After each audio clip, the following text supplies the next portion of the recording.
used to believe that perfect love stories existed. That's what made discovering the truth about Reed so devastating. But I'm getting ahead of myself. My name is Paige, and 6 weeks before what was supposed to be my dream wedding, I was sitting across from my fiancé at our favourite restaurant, watching him lie straight to my face. "Just a work call, babe. The Singapore office needs me tonight." Reed's smile was practiced, perfect. He squeezed my hand before standing up, leaving his half-eaten pasta getting cold. 10 minutes tops. I nodded, but something in my gut twisted. It was the third work call this week, always around the same time, always requiring him to step outside where I couldn't hear. My sister Kendall, who was joining us for dinner, caught my eye. "Stop worrying so much, Paige. Reed's killing it at work lately. That's why he can afford such a gorgeous ring." She gestured to my engagement ring, a 3-carat diamond that suddenly felt heavy on my finger. "I know, but nothing." Kendall leaned forward, lowering her voice. "Do you know how many women would kill for a man like Reed? Successful, gorgeous, and he adores you. Don't mess this up with your overthinking." I watched Reed through the restaurant window, pacing in the parking lot. His face was tense, nothing like the confident expression he wore inside. When he ran his hands through his hair, something he only did when stressed, I felt my stomach drop. "Did he tell you anything about these calls?" I asked Kendall. "You two seemed close lately." Something flickered across her face. Surprise? Fear? Before she laughed it off. "We're just future in-laws getting along. Speaking of which, did Mom tell you about the cathedral? It's officially booked for your big day." Before I could press further, Reed returned, his smile back in place but slightly strained around the edges. "Sorry about that. Shall we order dessert?" "Actually," I said, "I need to use the restroom." I grabbed my purse, but what I really wanted was Reed's laptop bag, which he'd left by his chair. "Could I borrow your computer? I need to check an email about the wedding vendors." "I'll pull it up on my phone," Reed started, but I was already walking away with his bag. In the bathroom, my hands shook as I opened his laptop.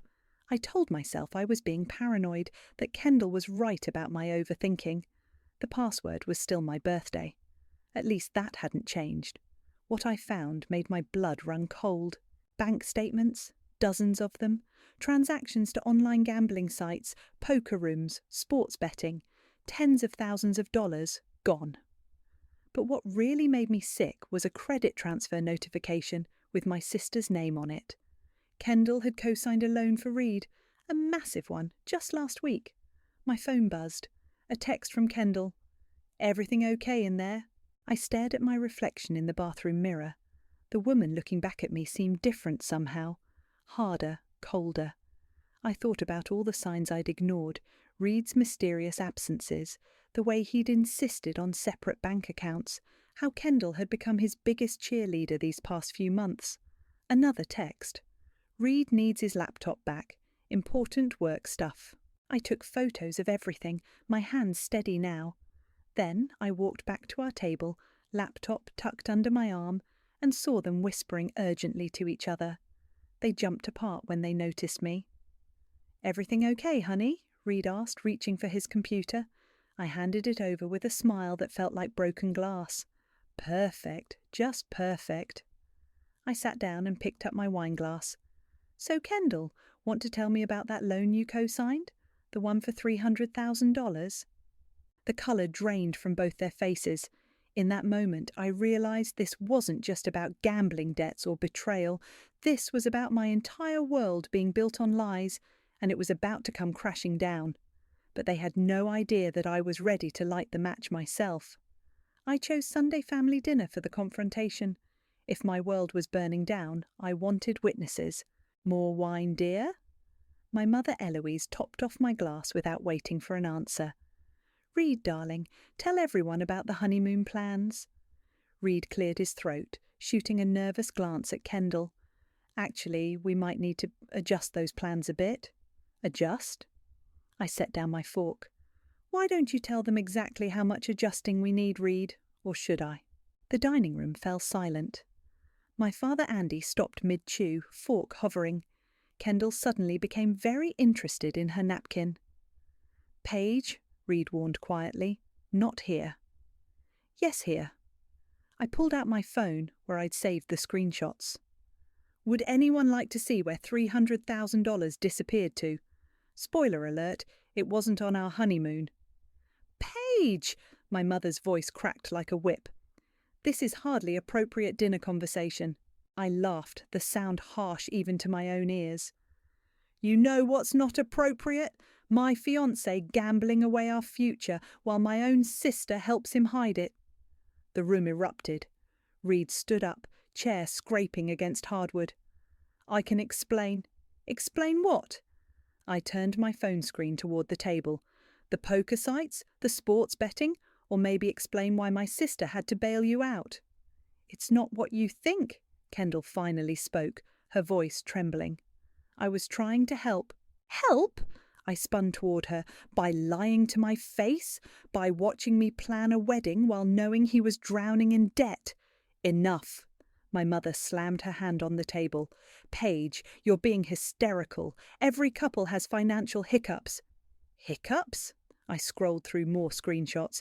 "He lost $50,000 last month alone. Tell me, Mum, is that just a hiccup?" "I'm getting help," Reed said quietly.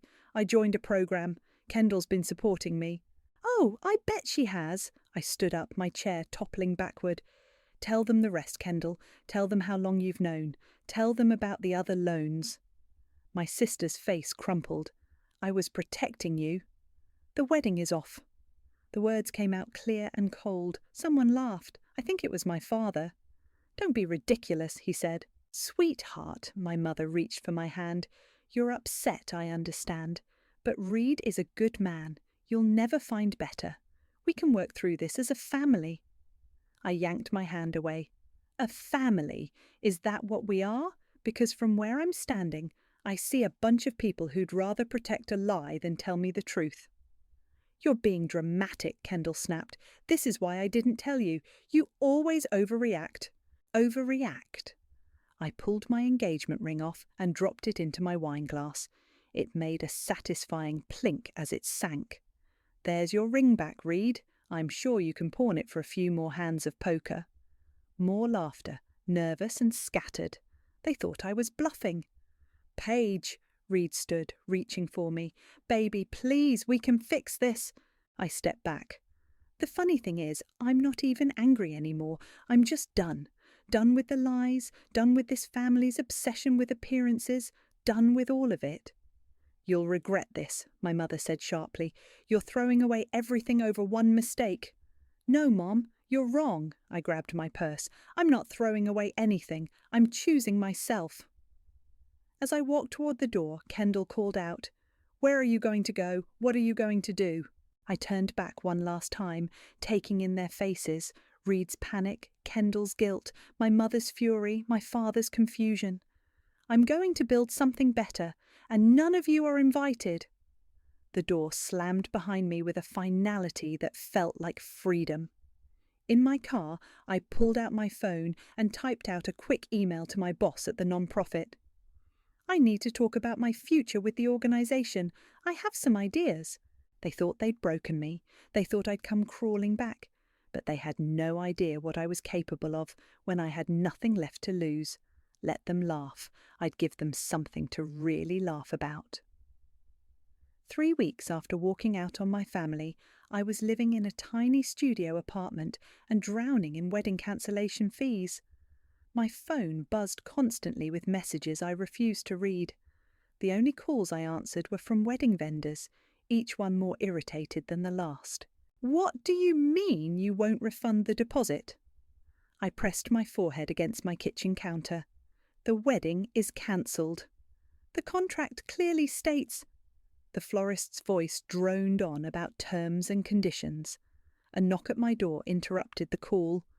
I opened it to find Yvonne, my boss, holding 2 coffee cups. "You look like hell," she said, handing me one. "Thanks, I feel worse." I ended the call and collapsed onto my second-hand couch. "The vendors are keeping thousands in deposits.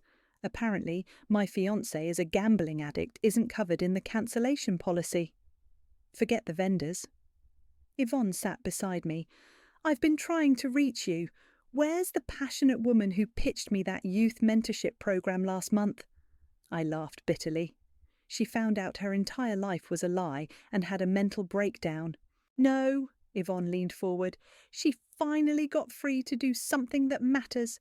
I want you to lead our new initiative. Full creative control, your own team, double your current salary.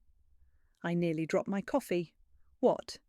We have a donor interested in expanding our reach. He specifically asked about your ideas after reading your proposal. Before I could respond, another knock echoed through my apartment. This time, when I opened the door, I found myself face to face with Beau Mills. My jaw dropped. Everyone knew Beau Mills, former social media superstar turned philanthropist. His transformation from controversial influencer to respected charitable figure was legendary. "Sorry I'm late," he said, stepping inside. "Traffic was brutal." He looked around my tiny apartment, taking in the moving boxes and bare walls. "I like what you haven't done with the place." "Beau's foundation is interested in partnering with us," Yvonne explained. "He read your proposal about connecting at-risk youth with business mentors." I did more than read it. Beau sat in my only chair, looking completely at ease.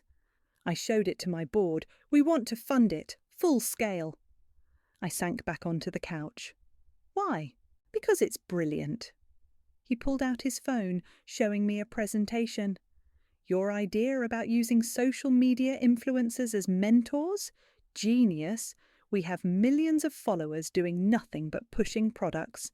Imagine if we redirected that energy toward education and opportunity." "I've seen your posts about my family situation," I said carefully. The story had leaked, as these things do. Beau's eyes met mine. "Yeah, well, I know something about public humiliation. 5 years ago, I was cancelled for being exactly what everyone thought I was. Shallow, selfish, fake. It nearly destroyed me. Then I realised something. The only way to get back at people who laugh at you is to succeed so hard they choke on it." "We're calling it Project Upward," Yvonne added, "if you want it." I looked around my sad little apartment, at the unopened messages on my phone, at the wedding magazines I still needed to throw away. Then I looked at Beau, who was watching me with unexpected intensity. "When can I start?" "Right now." Beau stood up. "First step, get dressed. We're going to lunch to discuss strategy. Then we're finding you a real apartment. This place is depressing." "I can't afford—" "Your new salary can," Yvonne interrupted, standing too. "Plus performance bonuses. We're not playing small anymore, Paige." As they headed for the door, Beau turned back. "Oh, and Paige, those vendor contracts you're worried about? Send them to my legal team. Trust me, they'll find a way out of them." After they left, I stood in my empty apartment, feeling something I hadn't felt in weeks: hope. My phone buzzed again, another text from Kendall. This time, I didn't even look at it. Instead, I opened my laptop and pulled up my proposal. It was time to turn this breakdown into a breakthrough. They say success is the best revenge, but what they don't tell you is that sometimes revenge is just the beginning of something much bigger than yourself. 2 months into Project Upward, my life had become a whirlwind of meetings, media appearances, and late-night strategy sessions. The program was taking off faster than anyone expected, and Beau was right beside me through all of it. "Check this out," Beau said, sliding his tablet across the conference table. We were alone in the office, working late again. "We just hit 10,000 mentor applications." I scrolled through the numbers, still amazed. "How are we trending on social?" "See for yourself." He pulled up Twitter, where one upward was trending. "Your story resonates. People love seeing someone rise from rock bottom." "You mean they love drama?" I corrected, but I was smiling. "Speaking of drama..." Beau nodded toward my phone, which was lighting up with a call from my mother. I declined it without looking. They're persistent, I'll give them that. I stretched, realizing we'd been working for hours. Reed tried to reach me through LinkedIn yesterday. Professional stalking is apparently his new hobby. Beau's jaw tightened. Want me to have him blocked? No need, I'm not hiding anymore. I stood up to grab coffee from the break room, Beau following. Besides, the press loves the angle. Jilted bride turns heartbreak into humanitarian success. Is that all this is? Beau asked quietly. Revenge? I turned to face him, suddenly aware of how close we were standing. It started that way. Now? I'm not sure. The moment stretched between us, electric with possibility.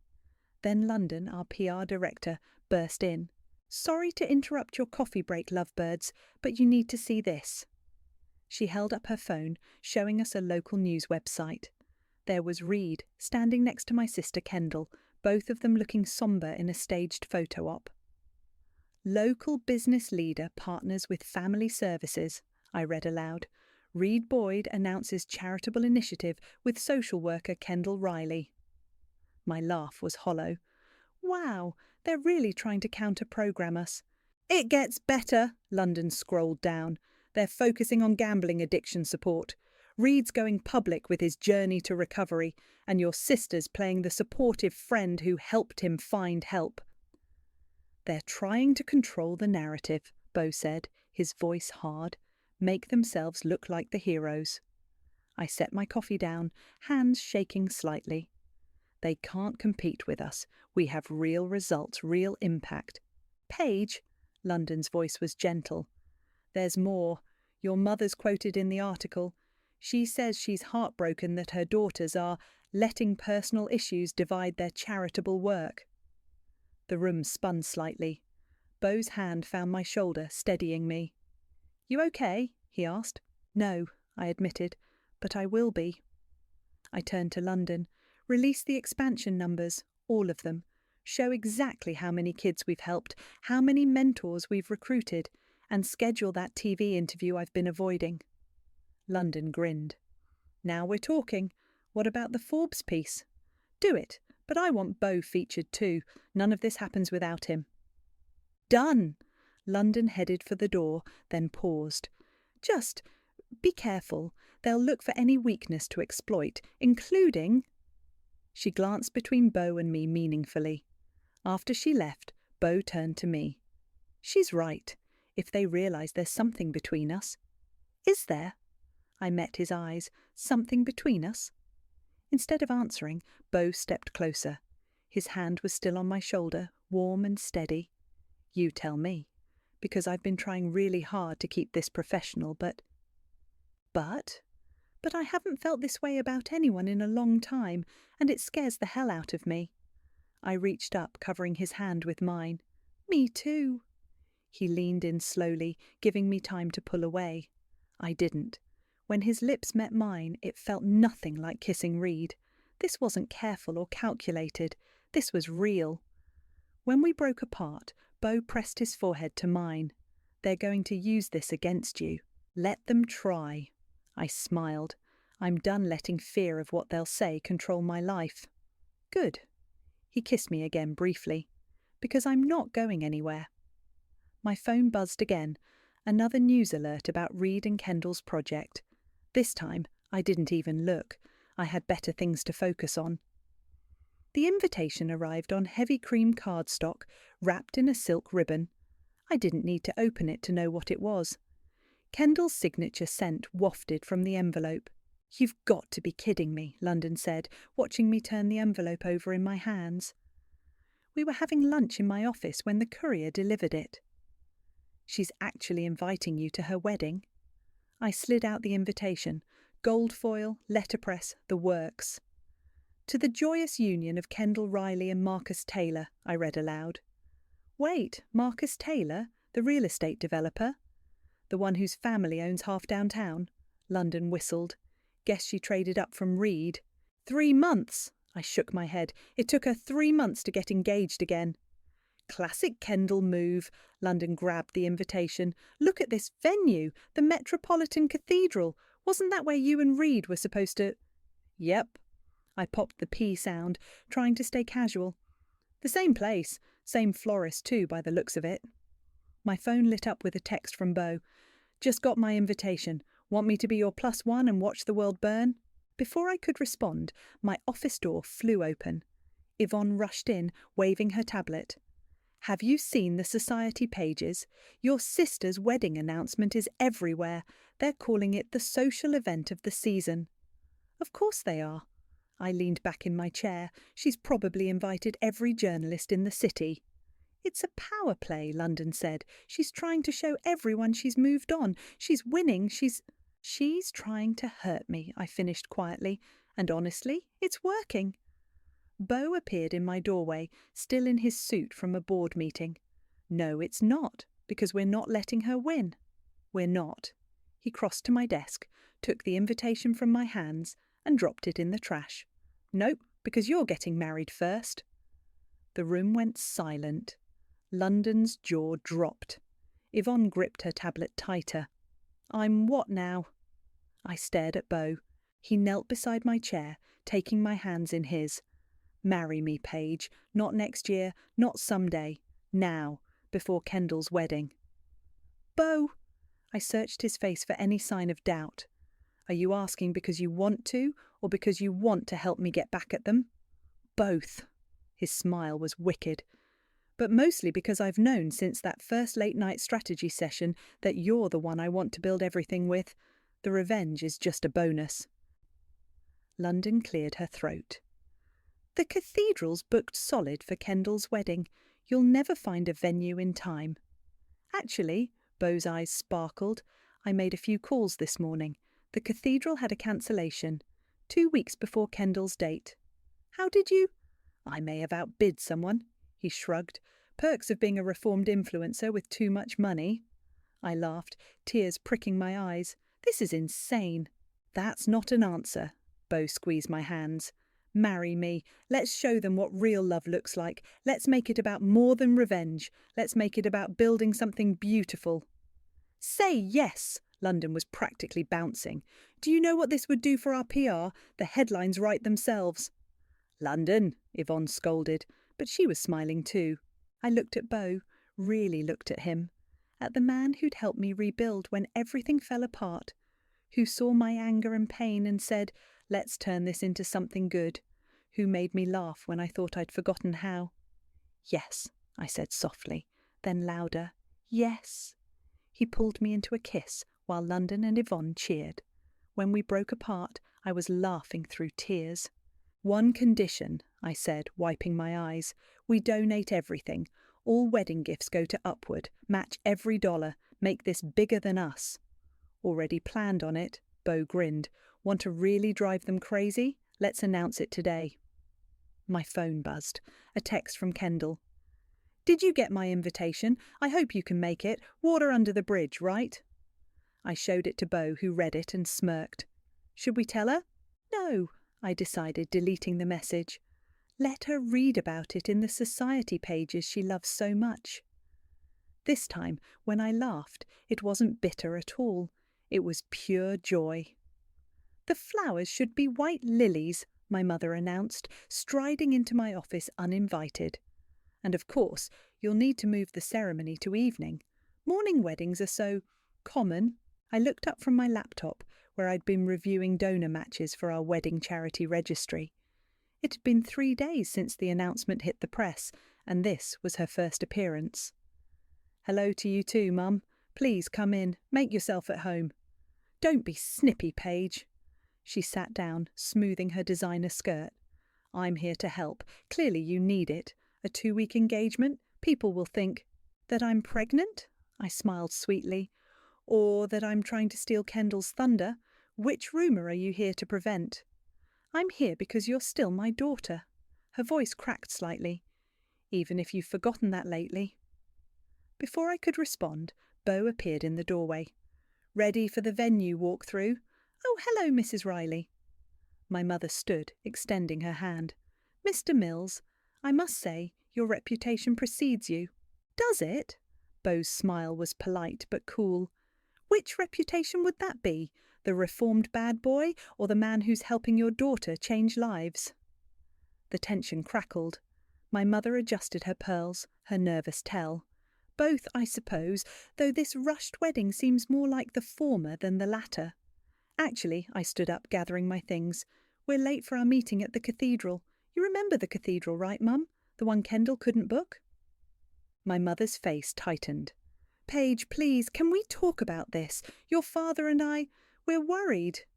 Now you're worried? I laughed. Not when Reed was gambling away our future? Not when Kendall was lying to my face? Now? That's different. No, it's not. I moved to the door. But you're welcome to come to the wedding. See for yourself what I've built while you were busy defending everyone but me. At the cathedral, London was waiting with the event coordinator. Good news, she called out. The press is eating up the charitable angle. Donations are pouring in. Bad news? Kendall's been calling vendors, trying to poach them. Let her try. Beau wrapped an arm around my waist. We've got something better than money. We've got a real story. The coordinator led us through the soaring space, her voice echoing. The morning light through these windows is spectacular. Your photographer will love it. Morning? London checked her notes. But most cathedral weddings are evening affairs. Exactly. I smiled, thinking of my mother's face. We'll do it at sunrise, new beginnings and all that. Later, over coffee, London slid her phone across the table. You should see this. Kendall's been posting. I looked at my sister's Instagram story. A perfectly filtered photo of her trying on wedding dresses, caption reading, "Some of us prefer to take our time planning the perfect day." She's spiralling, London said gleefully. Her wedding hashtag is getting buried under yours. People love the charity angle. It's not about the hashtags, Beau said quietly. It's about building something real. I squeezed his hand under the table. Speaking of real, I need to make one stop before we head back. 20 minutes later, we pulled up outside my old apartment building. Reed's car was parked out front. Want me to come with you? Beau asked. No, this I need to do alone. Reed was sitting on the steps, looking smaller than I remembered. He jumped up when he saw me. Paige, I've been trying to reach you. I know. I held up my hand to stop him. I'm not here to talk. I'm here to return this. I pulled out a small box, the last of his things I'd kept. Please, he said, just listen. I'm getting help. I'm doing better. Kendall and I, we never. Save it. I set the box down. I'm not here for explanations or apologies. I'm here to say thank you. Thank you? If you hadn't betrayed me, I wouldn't have found my real purpose. Or real love. I smiled, genuine this time. So thank you, and goodbye. Walking back to Beau's car, I felt lighter. Through the window, I saw Reed open the box. Inside was a single casino chip and a note. Bet on yourself next time. Ready? Beau asked as I slid into the passenger seat. Ready. I didn't look back as we drove away. The past was finally where it belonged, behind me. Dawn painted the cathedral windows gold as I stood alone in the bridal suite. No bridesmaids, no mother fussing with my veil, just me, in a simple white dress that cost less than the charitable donations we'd received in the last hour alone. A knock at the door. 5 minutes, London called out. Everyone's seated. You won't believe who showed up. I opened the door. Tell me. Your whole family. Kendall's wearing black, by the way. Subtle. London grinned. But here's the best part. Remember those society reporters she invited to her wedding? They're all here instead. Something about the better story. Another knock. This time it was my father, looking uncomfortable in his tux. Paige, can I come in? London squeezed my hand and disappeared. I nodded, and he stepped inside. You look beautiful, he said quietly. Like your grandmother. Dad, let me finish. He cleared his throat. I was wrong. We were all wrong. The way we treated you, the things we said. I've been a coward, letting your mother and Kendall run everything, including how we treated you. Why now? I asked, fighting tears. Because I saw what you built, not just the charity work, but yourself. You're stronger than any of us. He held out his arm. If you'll let me, I'd like to walk you down the aisle. I took his arm, my hands steady. Okay. The cathedral doors opened. Morning light streamed through stained glass, casting rainbow shadows across the gathered crowd. I saw my mother in the front row, dabbing her eyes. Kendall, indeed in black, sitting stiffly beside her empty-faced fiancé. Former colleagues, new partners, media faces I recognised. And at the altar, Beau. His smile when he saw me made everything else fade away. I reached the front, and my father kissed my cheek before stepping back. Beau took my hands in his. "Before we begin," Beau said, his voice carrying through the hushed space, "I have an announcement." Murmurs rippled through the crowd. This wasn't in the programme. "In honour of this day," Beau continued, "I'm pledging $5 million to Project Upward, but not just that." He turned to face the crowd. "I'm renaming the foundation. From today forward, it will be the Margaret Riley Foundation for Youth Education." I gasped. Margaret, my grandmother's name, the woman who'd raised me when my mother was too busy, who taught me that kindness was stronger than cruelty. "How did you know?" I whispered. "You told me once she was the only one who ever really saw you," Beau smiled. "Now everyone will know her name." In the front row, my mother's careful makeup was ruined by tears. Kendall had gone pale. I heard cameras clicking, reporters scribbling. The ceremony itself was a blur of joy and promises. When Beau kissed me, the sunrise through the windows turned everything to gold. At the reception, a breakfast affair with donations instead of gifts, London cornered me by the coffee bar. "Your sister left early," she reported, "but not before 3 of her vendors cancelled on her. Apparently they want to work with us instead." "That's not why we did this," I reminded her. "No," she agreed, "but it's a nice bonus." My mother approached, looking uncertain. "Paige, that thing with your grandmother's name. I never knew you felt—" "There's a lot you never knew, Mum." I handed her a coffee. "But maybe we can start changing that." "I'd like that." She hesitated. "Your sister, she's struggling with all this." "I know." I watched Beau chatting with my father across the room. "But sometimes struggling is how we grow." "When did you get so wise?" "When I stopped trying to be what everyone else wanted." The morning light filled the reception hall as Beau joined us, wrapping an arm around my waist. Photographers captured the moment. The reformed influencer and the woman who'd turned heartbreak into hope, surrounded by the evidence of what they'd built together. "Ready to go change the world, Mrs. Mills?" Beau whispered in my ear. I looked around the room, at my slowly healing family, at the future we were building, at the love we'd found in the ruins of what I'd thought was my only chance at happiness.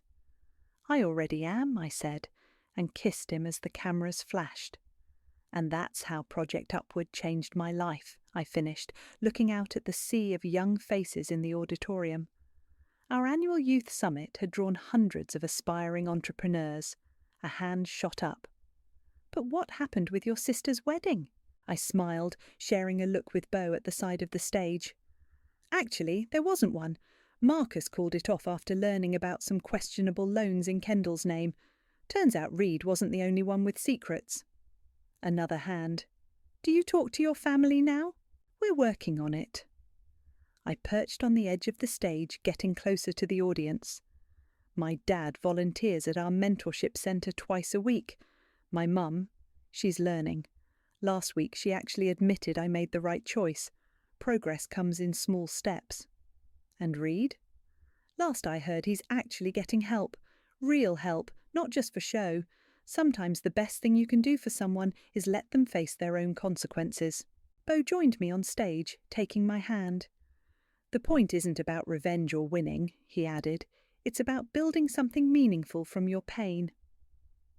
After the talk, London met us in the lobby, tablet in hand. The donations from today alone hit 6 figures. Oh, and guess who called? Kendall. "What did she want?" I asked, though I already knew. "To apologise and to ask about our counselling programme. Seems she's ready to face some truths." Beau squeezed my hand. "What are you thinking?" "I'm thinking—" I pulled out my phone, scrolling to Kendall's number. "That everyone deserves a chance to change, even sisters who break your heart." I pressed call. It rang twice. "Paige?" Kendall's voice was small, uncertain. I didn't think you'd actually call back. I almost didn't. I moved to a quiet corner, Bo keeping watch nearby. London said you wanted to talk about the counselling programme. Yes, no, I mean... She took a shaky breath. I wanted to tell you you're right about everything. I was jealous of you for so long, how easy everything seemed to come to you, how genuine you were. I tried to take it all away, and instead I just proved how special you really are. Kendall, let me finish. I'm in therapy now, real therapy, and I'm learning that what I did, helping Reed hide his addiction, trying to steal your wedding venue, all of it wasn't about you. It was about me, my own emptiness. I leaned against the wall, feeling the weight of years of competition and hurt start to lift. Thank you for telling me that. I saw the video of your speech at the last fundraiser, she continued, about how helping others heal helps you heal too. I want that.